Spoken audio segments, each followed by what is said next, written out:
I need to talk about the International Criminal Court. Hungary has decided, the Hungarian government has decided to withdraw from it.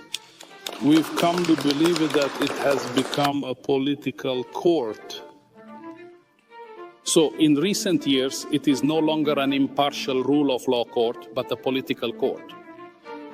And this was most clearly shown by the decisions related to Israel.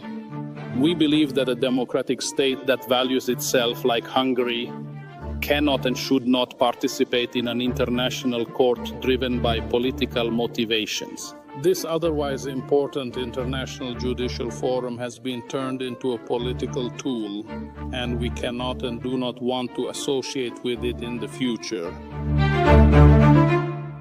The less members they have, the less relevance and the less money they get. Hopefully this is the start of, as, well, President Trump would say, a big, beautiful trend. Please, other nations, follow suit. And just on that, a very interesting post on X that I noticed. The German foreign minister has come out scathing of Hungary. This is a bad day for international criminal law. Saying that essentially this is a very bad day for international law. There's a lovely photo of her with a dictator, the Syrian one. I'd say that's a worse day. Amichai Chikli, of course, part of the Israeli government, took to X and said sometimes silence is the best option. Couldn't say it better myself. Now, including the fact that I say this every week, yes, Hamas, the terrorists, you can shout this from every platform too, they lie about everything. I know, bizarre. As well as carrying out sadistic slaughters, who'd have thought? This week they revised, and that's the polite way of putting it. They admitted that 72% of deaths since the war began, since they started the war, are combat-aged men. So despite their overt and ridiculous attempts at telling the world 70% of those killed were women and children, how many times did they repeat that? Turns out that's not the case at all. In fact, far from it.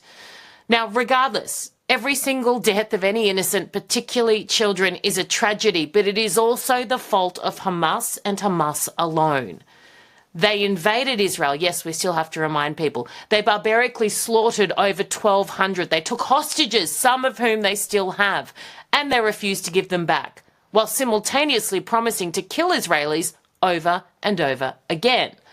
And just to reiterate, they lie, now even admitting it themselves. So wake up, Western world's media, and stop quoting terrorists as legitimate news sources. They ain't. And even they are now admitting it. Catch up.